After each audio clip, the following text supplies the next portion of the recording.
You don't have any clothes on!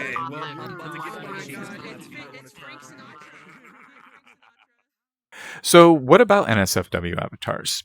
That's a question that a lot of people have been talking about lately, and a couple people have suggested that I do a video on NSFW avatars and what people in the VR community think about them. So, hi, I'm Kinetic, and today we will be exploring NSFW avatars. But, just to be clear, we're going to be talking about the avatars and what people think about their place in the VR community. We are not going to be showing anything that is going to get me banned on YouTube. So, for those of you who don't know, NSFW is not safe for work. An NSFW avatar usually comes with toggles that remove the clothing and have certain other features. These are what I like to call anatomically correct avatars. Now, I think that I might have made up that term myself. I've never actually heard anyone else call them anatomically correct avatars, so that may be a Kinetic original. If so, you heard it here first. Now, for those of you who are shocked at the idea of naked avatars, unclutch your pearls for just a moment and hear me out. Now, as you all know, I believe that virtual reality is going to play a larger and larger role in society as the technology progresses. The same way that the invention of the printing press led to books playing a role in society, or the same could be said for radio or television or even the internet as a whole.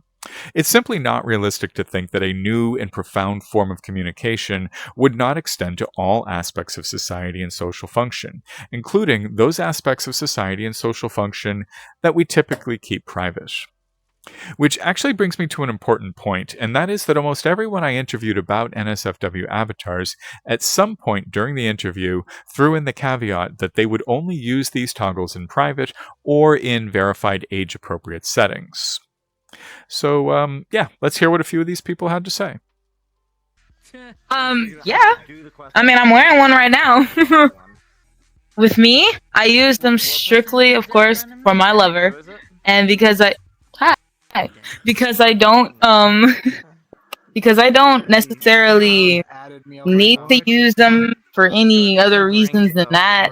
They kind of stay clothed and all that, but I use them for him because I can't see him in person all the time.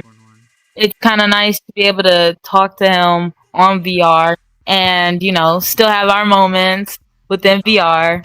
It's what it's for. Cool. I mean, people use it for weird stuff all the time, but I use it for my boyfriend.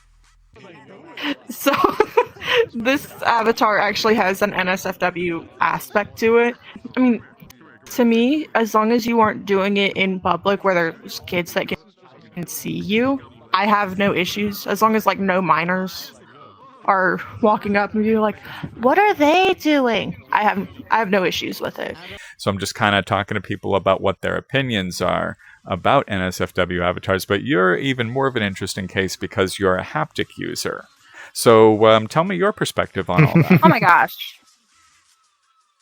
It is interesting. On the NSFW side, I have tested to see if it does work, and it looks like it's avatar specific. It's a little weird. It might just be the assets on the avatar, the colliders. Most of the time, DPS won't work with the vest, and SPS works better. IRL, I'm a nudist, so I'm naked when I can be, even in VR. I am just the haptic suit. That is it. I don't know. I'm not a frisky ass biscuit. I know I speak a lot of game and I do funny ha-has and like that, but I ain't never laid down. Look, I'm gonna say it like this: I ain't no plumber, but I can obviously tell when somebody needs some pipe laid. Like one day, I had a chick walk up to me and start humping my leg. I'm like, "Whoa, darling, holy!" I'm not one of those, but you're like one of those chihuahuas humping a couch cushion. Like you're gonna have to slow it down. That's funny. Yeah. So that's just a few of the interviews that I did, but this small group does seem like a good representation of them. In total, I asked a few dozen people what they think about NSFW avatars, and it really did seem to be a split right down the middle. About half the people said that they were in favor of the idea, some of which even told me that they had avatars that could toggle those features, while the other half seemed opposed to the idea or expressed disinterest.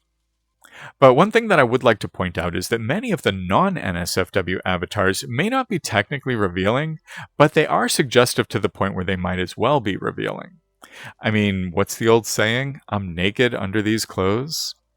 I could go out to a nightclub or a bar in IRL right now and see real life women wearing clothes, especially tops, that are carefully designed to let me know exactly what's underneath. We're naked under these clothes, and the clothes designers want to remind us of that every day.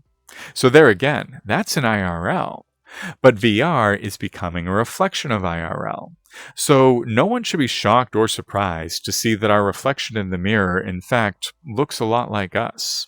So yeah, NSFW avatars. Well, more and more VR is becoming a reflection of IRL, including some of the parts that we may or may not like. But if it is an accurate reflection, then you don't blame the mirror. Anyways, thanks for joining me. I am Kinetic, and I will see you next time.